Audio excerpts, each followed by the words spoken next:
امام علیہ السلام کے بے انتہا مناقب و فضائل ہیں، لیکن واحد امام ہے جن کو رضا کہا جاتا ہے، امام علی بن موسیٰ الرضا علیہ السلام۔ رضا یعنی جس کی خوشنودی خدا کی خوشنودی ہو اور وہ خدا کی ہر مرضی پہ راضی ہو۔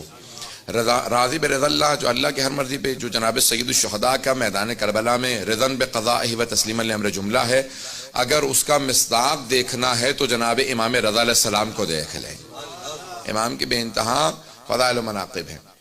عزیزان گرامی، امام کی تاریخ کے الفاظ یہ ہیں کہ جب ایک مرتبہ مأمون ملعون جب حکومت میں آیا تو اس نے سوال کیا، جب مأمون حکومت میں آیا تو اس نے آنے کے بعد فوراً سوال کیا کہ کس کس سے میری حکومت کو خطرہ ہو سکتا ہے۔ فضل ابن ربی سے پوچھا تو اس نے کہا کہ 3 لوگوں سے تیری حکومت کو خطرہ ہو سکتا ہے۔ اس نے کہا میرے ذہن میں 2 تھے، تیرے ذہن میں کون کون ہے؟ کہا تیرا بھائی امین، کہا وہ تو بہت بے وقوف ہے، اسے میں راستے سے ہٹا دوں گا، قتل کروا دوں گا اس کو۔ دیکھیں، جو حکومت میں آتا ہے اور خدا کی خاطر حکومت نہ کرتا ہو وہ اپنوں کا بھی مخلص نہیں ہوتا۔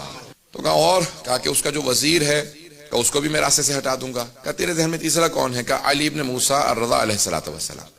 یہ کون ہے؟ ان کا میں نے نام پہلے نہیں سنا ہے۔ عزیزان گرامی، ائمہ کی ایک مظلومیت یہ ہے کہ ان کے زمانے میں افراد تھے اور انہیں نہیں جانتے تھے۔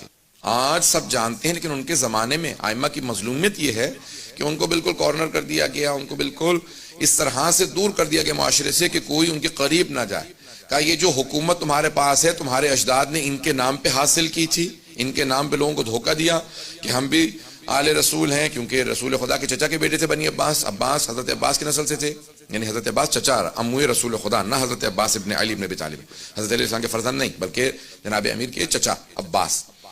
تو کہا ان کی نسل سے ہو، تمہارے اجداد نے ان کے نام پہ کہہ کے دھوکہ دے کے حکومت حاصل کی اور اس کے بعد پھر ان کو زندانوں میں رکھا تاکہ لوگ پہچان نہ لیں کون حقدار ہے۔ تو اس نے کہا کہ اچھا تو یہ کیسے ہیں، دیکھنے میں کیسے ہیں، بولنے میں کیسے؟ سن رہے سب لوگ؟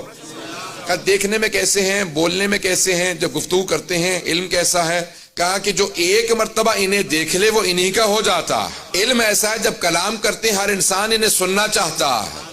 علم لدنی کے مالک ہیں، کلام ایسے کرتے ہیں کہ ہر انسان مجذوب ہو جاتا ہے، کشش بہت زیادہ ہے، اور ان کے یہ اپنے عصمت کے قائل ہیں، معصوم ہیں، اس لیے ہر طرح کی لغزشوں سے پاک ہیں، ہر طرح کی آلائشوں سے پاک ہیں۔ توجہ کیجئے گا، وہ اپنا عقیدہ پیش نہیں کر رہا تھا، وہ ائمہ کا عقیدہ بتا رہا تھا۔ کہ یہ کہتے ہیں کہ معصوم ہے اس لیے لغزشوں سے بہت پاک ہیں، کہ جو ایک مرتبہ ان سے مل لیتا ہے وہ ان کا ضرور گرویدہ ہو جاتا ہے، وہ ان کا مرید ہو جاتا ہے۔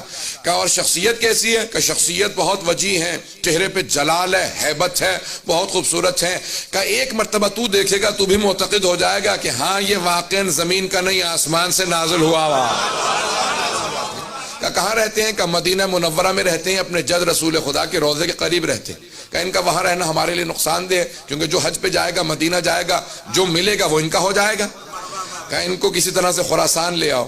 اس وقت مشہد میں نہیں تھا، مشہد امام کی وجہ سے نام رکھا گیا، توس اس کا نام تھا، قریب میں مرو میں جہاں پہ اس کی حکومت کا دارالخلافہ تھا۔ کہا وہاں پہ ان کو منتقل کیا جائے، کہ جاؤ جا کے ان کو وہاں سے دعوت دو اور ان کو خراسان منتقل کر دو، اور جب لے کے چلنا تو ان کو عماری میں بٹھا دینا۔ کہا عماری میں کیوں بٹھائیں؟ کہا کیونکہ تو نے تو کہا کہ جو ایک مرتبہ دیکھ لے وہ انہی کا ہو جاتا ہے، تو ان کو چھپا کے سفر کروانا تھا کہ کوئی دیکھ نہ لے، اور شیعہ علاقوں سے مت لانا، کہیں ایسا نہ ہو انقلاب برپا ہو جائے، لوگ ہمارے خلاف بغاوت کرتے ہیں، ان کی وجہ سے ہمارے خلاف کھڑے ہو جائیں۔ کہ ان کو کافر علاقوں سے لانا یا ان علاقوں سے لانا جہاں پہ اہل بیت کے ماننے والے نہیں۔ امام پہنچے تو اس نے فوراً پہنچنے کے بعد مامون نے دیکھا امام کو، وہ جو سب سے دربار میں کہہ رہا تھا خبردار کوئی تعظیماً کھڑا نہ ہو، توجہ ہو، وہ خود ایک مرتبہ اپنے تخت پہ کھڑا ہوا اور امام سے کہنے لگا فرزند رسول تشریف لائیے، یہ آپ ہی کے تخت ہے، میرے تو وڈیرے بھی کہہ گئے اگر آپ نہ ہوتے تو ہم ہلاک ہو جاتے۔ ایک مرتبہ اس نے امام کو دعوت دی، امام نے کہا تیرے تخت سے مجھے ظلم کی بو آتی ہے، میں تیرے تخت پہ نہیں بیٹھوں گا، میرے لیے ممبر لگوا دے۔ ایک مرتبہ ممبر لگایا گیا، وہ خود تعظیماً کھڑا ہوا، سارا دربار کھڑا ہو گیا۔ امام سے کہا کہ آپ کو میں اپنا ولی عہد بنانا چاہتا ہوں، کراؤن پرنس بنانا چاہتا ہوں۔ امام نے کہا کیسی ولی عہدی؟ جب میں جانتا ہوں کہ میں تجھ سے پہلے شہید ہو جاؤں گا اور تو جو ہے مجھے خود سے زہر دے دے گا تو پھر میں کیسی ولی عہدی قبول کروں؟ کہ نہیں آپ کو ولی عہدی قبول کرنی ہی ہوگی۔ امام نے کہا اگر زبردستی ہے تو پوچھ کیوں رہا ہے؟ جو تو نے لگانا میرے نام کے ساتھ لقب لگا دے، اگر پوچھ رہا ہے تو میں رد کرتا ہوں۔ یہ اگر توجہ ہو، امام نے کہا اگر پوچھ رہا ہے تو میں رد کر رہا ہوں، اور اگر تیری زبردستی ہے تو نے جو بھی نام لکھنا ہے میرے نام کے ساتھ لقب لگا دے۔ اس نے کہا نہیں آپ ولی عہد ہیں۔ امام نے کہا شرط کے ساتھ، کوئی فیصلہ نہیں کروں گا، بات میں نہیں پہنچا پایا، کوئی فیصلہ نہیں کروں گا، آپ سب میرے پاس آئیں کہ آپ ہمارے جج بن جائیں۔ قاضی بن جائے. میں کہوں ٹھیک ہے لیکن کوئی فیصلہ نہیں کروں گا. تو اس کا مطلب ہے کون سے جج, کیسا جج؟ جب فیصلے کوئی نہیں کروں گا تو جج کس بات کا ہوں؟ امام نے کہا ولی ہے تو فیصلہ کوئی نہیں کروں گا. اس کو سمجھ نہیں آیا, اس نے کہا ٹھیک ہے قبول ہے. اس نے اس کو قبول کر لیا, کہا ولی عہدی قبول ہے, آپ ولی عہد ہیں, ایک مرتبہ ہر جگہ پہ اعلان کر دو. اب امام نے جب دیکھیں, ابھی امام کیا کہہ کے آئے ہیں؟ بے شروطہا, لا الہ الا اللہ کی شروط میں سے ایک شرط ہوں. امام سمجھا یہ رہے ہیں کہ اس کی ولی عہدی معنی ہی کچھ نہیں رکھتی, میں توحید کی شرائط میں ہوں. جو توحید کی شرائط میں ہو, مامون کی ولی عہدی کیا معنی رکھتی ہے؟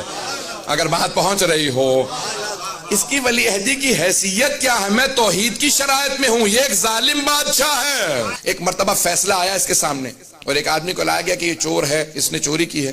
تو اس نے مامون نے فوراً چور سے سوال کیا کہ بھئی واقعا تم نے چوری کی ہے؟ اس نے کہا ہاں چوری کی ہے.